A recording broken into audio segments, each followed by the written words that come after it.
வணக்கம். இன்றைய நாளுக்கான பரதியூடகத்தின் முக்கிய தலைப்புச் செய்திகளின் தொகுப்பு.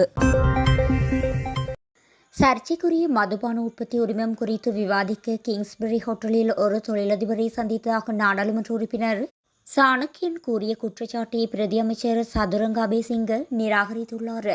நாடாளுமன்றத்தில் ஒரு சிறப்புரிமை பிரச்சினையை எழுப்பிய பிரதி அமைச்சர் அபேசிங்க நாடாளுமன்ற உறுப்பினர் சாணக்கியனின் கருத்துக்களால் தனது நாடாளுமன்ற சிறப்புரிமைகள் மீறப்பட்டுள்ளதாகவும் சபாநாயகர் தகுந்த நடவடிக்கை எடுக்குமாறும் வலியுறுத்தியுள்ளார்.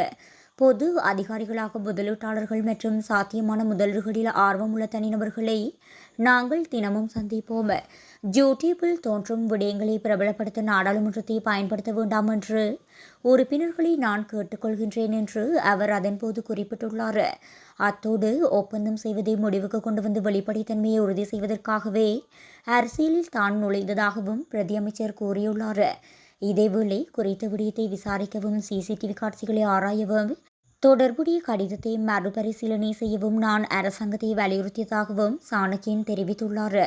மேலும் பிரதி அமைச்சர் தனிப்பட்ட அறிக்கைகளை வெளியிடுவதன் மூலம் பொறுப்புக்கூறலை தவிர்க்கக்கூடாது என்றும் நாடாளுமன்ற உறுப்பினர் கேட்டுக்கொண்டுள்ளார். இந்த வார தொடக்கத்தில் பிரதியமைச்சர் அபேசிங்கவும் நாடாளுமன்ற உறுப்பினர் நஜித் இந்திக்கவும் கிங்ஸ்பரி ஹோட்டலில் ஒரு தொழிலதிபரை சந்தித்து சர்ச்சைக்குரிய மதுபான உற்பத்தி உரிமம் குறித்து கலந்துரையாடியதாக கூறி நாடாளுமன்ற உறுப்பினர் சாணக்கியன் குற்றச்சாட்டொன்றை முன்வைத்திருந்தார். கனேமுள்ள சஞ்சீவ கொலையின் முக்கிய சந்தேக நபரான இஷாரா செவ்வந்தி மெத்தினிய பிரதேசத்திற்கு தப்பிச் செல்ல மத்துகம ஷான் என்ற பாதாள உலக குழு உறுப்பினர் நிதியுதவி செய்ததாக கொழும்பு குற்றவியல் பிரிவு தெரிவித்துள்ளது. கொழும்பு தலைமை நீதவான் அசங்கேஸ் போதரகம முன்னிலையில் குறித்து வழக்கு எடுத்துக்கொள்ளப்பட்ட போதே இது விடயம் தெரிவிக்கப்பட்டது. இந்த கொலையின் 15வது சந்தேக நபரான இஷாரா செவ்வந்தி தப்பிச் செல்ல உதவியதாக கூறி கடந்த வாரம் விளக்கமறியலில் வைக்கப்பட்டிருந்த 2 ஆண் மற்றும் 2 பெண் சந்தேக நபர்களை திறந்த நீதிமன்றத்தில் முன்னிலைப்படுத்துவதன் மூலம் கொழும்பு குற்றவியல் பிரிவு இதனை தெரிவித்தது. 23வது சந்தேக நபரின் வீட்டில் இஷாரா சுமார் ஒரு நாள் தங்கியிருந்ததாகவும் பின்னர் 25வது சந்தேக நபரான சஜித் தினுஷா என்ற வர்த்தகர் இஷாராவை வெளிவெண்ண பகுதியில் உள்ள அவரது வீட்டில் 52 நாட்கள் தங்க வைத்திருந்ததாகவும் விசாரணை அதிகாரி நீதிமன்றத்தில் தெரிவித்தார். இவ்வாறு தப்பிச் செல்வதற்கான பணம் பாதாள உலக குழுவைச் சேர்ந்த மத்துகம ஷான் என்பவரால் வழங்கப்பட்டதாகவும் விசாரணை அதிகாரி நீதிமன்றத்தில் தெரிவித்தார். 27வது சந்தேக நபர் நேற்றைய தினம் நீதிமன்றத்தில் முன்னிலைப்படுத்தப்படவில்லை எனவும் அவர் தற்போது கொலை வழக்கு தொடர்பாக விளக்கமறியலில் உள்ளதாகவும் அடுத்து நீதிமன்ற அமர்வில் அவர் சந்தேக நபராக பெயரிடப்பட்டு நீதிமன்றத்தில் முன்னிலைப்படுத்தப்படுவார் எனவும் தெரிவித்தார். மேலதிக விசாரணைகள் நடைபெற்று வருவதால் குறித்து சந்தேக நபர்களை தொடர்ந்தும் விளக்கமறியலில் வைக்குமாறு விசாரணை அதிகாரி நீதிமன்றத்தை கோரினார்.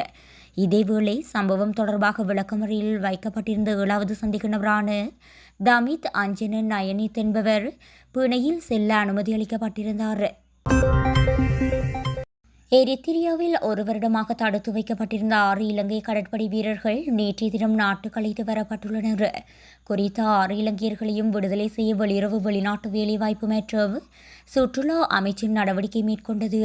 2024ஆம் ஆண்டு நவம்பர் மாதம் 1ஆம் தேதியன்று சீகிள் மேரிடைம் நிறுவனத்திற்கு சொந்தமான அஜர்பைஜான் மாலுமி தலைமையில் இயக்கப்படும் ஐரோப்பிய கப்பல் ஒன்று எரித்திரியா கடல் எல்லைக்குள் நுழைந்தபோது எரித்திரியா அதிகாரிகளால் தடுத்து வைக்கப்பட்டனர். சுமார் ஒரு வருட காலம் அவர்கள் தடுத்து வைக்கப்பட்டிருந்த நிலையில் அவர்களை விடுதலை செய்ய பல உயர்மட்ட ராஜதந்திர நடவடிக்கைகளை அரசாங்கம் மேற்கொண்டது. இந்நிலையில் அமைச்சர் விஜித ஹேரத் நேரடியாக தலையிட்டு குறித்த 6 இலங்கையர்களையும் விடுதலை செய்வதற்கான நடவடிக்கைகளை மேற்கொண்டிருந்தார். அதற்கமைய அவர்கள் விடுதலை செய்யப்பட்டுள்ள நிலையில் நேற்றைய தினம் கட்டுநாயக்க விமான நிலையத்தை வந்தடைந்தனர். செவ்வந்தியின் தொலைபேசியை பரிசோதனை செய்தவர்களுக்கு தான் தெரியும் என்னை எவ்வாறு அவருடைய தொலைபேசியில் பதிவு செய்துள்ளார் என்று. ஆனால் அதிகமானோர் செவ்வந்தியின் தொலைபேசியை பரிசோதனை செய்ய காத்திருப்பதாகவே தோன்றுகின்றது என நாடாளுமன்ற உறுப்பினர் நாமல் ராஜபக்ஷ தெரிவித்துள்ளார். மொட்டு கட்சியின் தலைமையகத்தில் நடைபெற்ற செய்தியாளர் சந்திப்பில் உரையாற்றும் போதே இதனை தெரிவித்தார். தொடர்ந்து பேசிய அவர், பிரதியமைச்சர் மஹிந்த ஜெயசிங்கவுக்கு இப்போது நாமல் மற்றும் ராஜபக்ஷ தான் கனவில் தெரிகின்றது போல் கனவு கண்டு விழித்தபோது நாமல் சேரும் மகேசர் ராஜபக்ஷ போன்றன தோன்றுகின்றதோ தெரியவில்லை. ஒரு விடயத்தை நினைத்து நான் மகிழ்ச்சி அடைகின்றேன். நாமல் என்றவுடன் அவர்களுக்கு எனது ஞாபகம் மட்டும்தான் வருகின்றது. ஆனால் ஏன் அவருக்கு அவரின் கட்சியில் உள்ள நாமல் கருணாரத்ன என்ற பெயர் ஞாபகம் வரவில்லை என்றும் குறிப்பிட்டுள்ளார். இலங்கையில் ஏற்பட்ட அரசியல் நெருக்கடி நிலைகளை அடுத்து அடுத்தடுத்த ஆட்சி மாற்றங்களினூடாக ஒரு காலத்தில் கோலோச்சிய பல முன்னாள் பிரபல அரசியல்வாதிகள் அரசியல் அனாதைகளாக்கப்பட்டுள்ளனர். பலர் செயற்பட்ட அரசியலிலிருந்து முற்றாக ஒதுங்கியுள்ள நிலையில் இப்படியானவர்களில் மிக முதன்மையானவராக சரத் பொன்சேகா மாறியிருக்கின்றார். ஆனாலும் அதனை கடந்த அடுத்த அரசாங்கங்களினூடாக அமைச்சர் நாடாளுமன்ற உறுப்பினர் என்று மாறினாலும் கூட உட்கட்சி மோதல்களாலும் முரண்பட்டு கட்சிகளுக்குள் இருந்து வெளியேறி சென்றார்.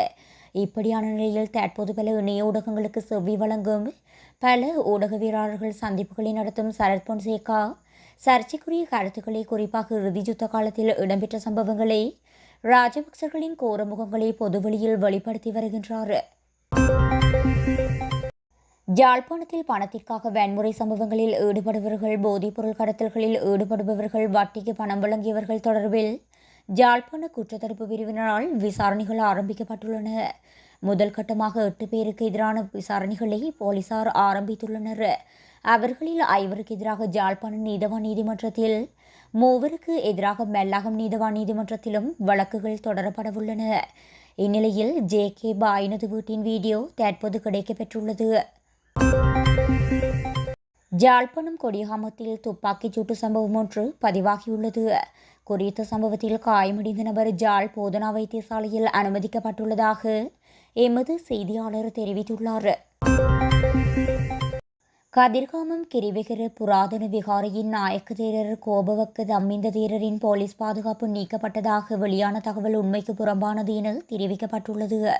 இது தொடர்பில் இலத்திரனியல் அச்சு ஊடகங்கள் மற்றும் சமூக ஊடகங்களில் பரவும் செய்தி குறித்து மாத்தறை மற்றும் ஹம்பாந்தோட்டை மாவட்டங்களுக்கு பொறுப்பான பிரதி போலீஸ் மா அதிபர் அறிக்கையொன்றினை வெளியிட்டுள்ளார். கதிர்காமம் மகா தேவாலய வளாகத்திற்குள் அஷ்டபல போதி மரமும் கதிர்காமம் கிரிவெகர மற்றும் ஏனைய ஆலயங்களும் அமைந்துள்ளதாகவும், இந்த வளாகத்தின் பாதுகாப்பிற்காக 24 மணி நேரமும் 16 போலீஸ் உத்தியோகத்தர்கள் மற்றும் ஒரு சிவில் பாதுகாப்பு படை உத்தியோகத்தர் ஈடுபடுத்தப்பட்டுள்ளதாகவும் குறிப்பிடப்படுகின்றது. இதற்கு மேலதிகமாக கதிர்காமம் ஆலய வளாகத்தில் இராணுவ பிரிவொன்று நிறுவப்பட்டுள்ளதுடன் குறித்து அந்த இராணுவ பிரிவினரும் கதிர்காமம் கிரிவெகர புராதன விகாரையின் நாயக்க தேரரின் பாதுகாப்புக்காக ஈடுபடுத்தப்பட்டுள்ளனர். அதன்படி கதிர்காமம் கிரிவெகர புராதன விகாரையின் நாயக்க தேரர் வணக்கத்திற்குரிய கொபவக்க தம்மிக்க தேரரின் பாதுகாப்பு அல்லது புனித தளத்தின் பாதுகாப்பு நீக்கப்பட்டுள்ளதாக சமூக ஊடகங்களில் பரவும் செய்தி பொய்யானது என போலீஸ் மா அதிபர் தெரிவித்துள்ளார்.